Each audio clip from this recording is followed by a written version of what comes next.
Welcome to the 5 Elements Coach Certification Program. This is the first lecture where I will introduce the essential points of the 5 Elements theory and how it's connected to Feng Shui, and also how the modern population perceive this ancient wisdom. I got into the field of holistic wellness by studying Feng Shui first. As an interior designer, I was fascinated by holistic design, by the possibility to create spaces that makes us feel good and happy and help us to be healthy. The 5 elements theory and Feng Shui tightly intersect, and they have their own areas too. Feng Shui focused on the placement of the objects like furniture and even buildings according to the landscape or compass. The 5 elements theory has application in traditional Chinese medicine, acupuncture, acupressure, qigong, tai chi, and so on. Both agree that everything consists of energy, and energy is everywhere.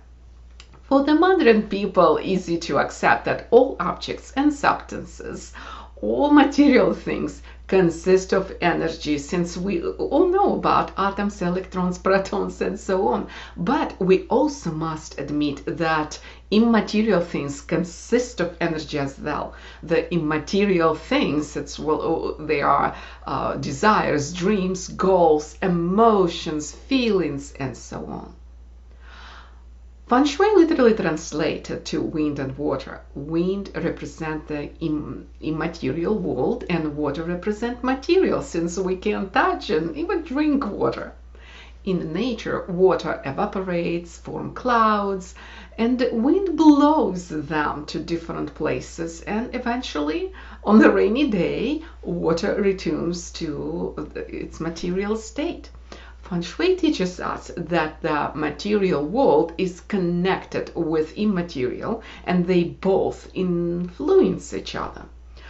You will have better thoughts and emotions in the space that is right for you, and in return, better things will come to your way when you will feel even better and have even better thoughts and emotions. Some of the Feng Shui schools are indirectly connected to religion. For example, the BTB Feng Shui school is rooted in Tibetan Buddhism. However, a lot of practical application of Feng Shui do not demand any religious practice.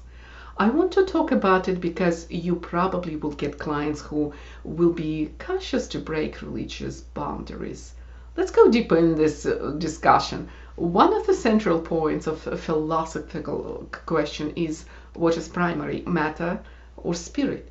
From a religious point of view, it is the spirit, because God created matter. From a materialistic point of view, matter is primary. I want to point it out that Feng Shui does not declare what comes first, but rather than that spirit and matter are connected and influence each other constantly. So we intentionally apply the 5 elements theory and Feng Shui to influence our mind, thoughts, emotions, dreams, desires, goals, and so on. And we know that they impact our environment, the material things. The influence happens on 3 different levels. Level number 1, conscious level. Then you acknowledge that you have some issues, set up a clear goal to improve it, and make the first step. The process gets in motion. For example, you want to increase profit in your business, and you come up with a plan to create new product, and then you start building this product. Good. It is obvious example. Another example, if you want to improve your romantic relationship with your partner, you put the vase with red roses in the love area of your home. Consciously, you have clear intentions to improve relationship. The feng shui master gave you a clear plan to put red roses in the love area, and you act on this goal. Wonderful. The process is in motion now. I want to highlight the importance of this small action. The clear intentions and visualization could have some results, but when you add the real action, the magic thing happens. Besides, the action can be very small, tiny, that maybe seems insignificant, but when it is aligned with intentions, it will get significant results. Second level, subconscious mind. Some people will say, I don't believe in such things, red roses, love area. Okay, maybe consciously this person doesn't believe, but in what his subconscious mind believes, he doesn't have any idea. And we all know that the subconscious mind is very powerful. It always overpowers the conscious mind in the long run. We can compare the mind with an iceberg where the subconscious mind is underwater and significantly larger than what we can see above. So in the case of red roses, you show your subconscious mind that you are serious, you perform some kind of ritual, and your subconscious see the symbol of love. It will start recalculation and recalibration of your behavior. Your subconscious mind intuitively knows better how. Maybe it will make your cheeks flush and add sparks to your eyes. Maybe find the right words to say to your partner in the right time. Or simply change your overall energy from busy, tired mom to a playful lover. The third level is the divine power, God, universe, nature. You can call it as you are comfortable and as your client is comfortable with. When you know what do you want and you take actions toward your goal, universe will help you. Maybe in an unexpected way, but help will come. Also, you must show that your intentions are strong. If you are not comfortable thinking about this third level, or you see the client's negative reaction to thinking about this, you can leave the subject out of your communication. Frankly, the subconscious mind does the heavy lifting connected to universe. And even if you present only level 1 and level 2 to a skeptical person, there is enough psychological value in applying feng shui and 5 elements theory. So, what is feng shui? The art of organizing the environment in a way that it supports you. Simply, your home needs to have the right energy specific to you. Also, some of the principles are general, such as clean and clutter-free spaces. Clean windows bring more sunlight and show the world in a happy view. Energy flows nicely in a space that is free from clutter. The third principle is safety. We do not want to have sharp corners, visually heavy objects on the wall, especially above your chair or bed. We do not want to sit back to the entrance door. When we want to adjust the interior to a specific person, then the 5 elements theory comes into play. We only need to understand personal elemental patterns, the elements that are in the person's body, mind, and spirit, we consider not only elements that have always been in the person and form his or her personality and body, but also elements in desires, goals, and intentions. So I was introduced to the five elements theory this way, and it seems to me that five elements are part of feng shui, but it is also widely used in traditional medicine, in acupuncture, acupressure, martial arts, tai chi, and so on. Before we move ahead, I want to clarify the words and phrases that we will be using. Energy, elemental energy, water elemental energy, or fire elemental energy. I have a scientific educational background as a math and physics teacher, where precise definitions are extremely important, such as potential energy or kinetic energy. In our program, of course, we talk about life energy, not just for living organisms, but energy or chi that is in everything.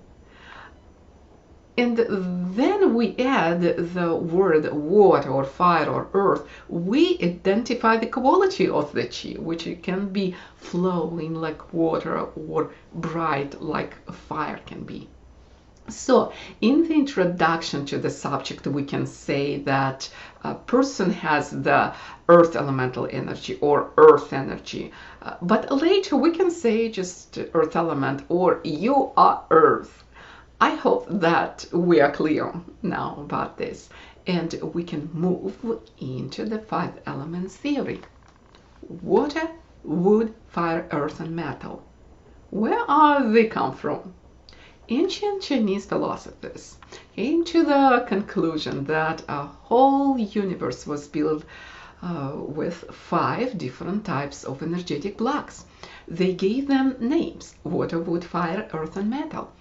We can see those different energy types by observing energy during different times of the year or day-night cycle.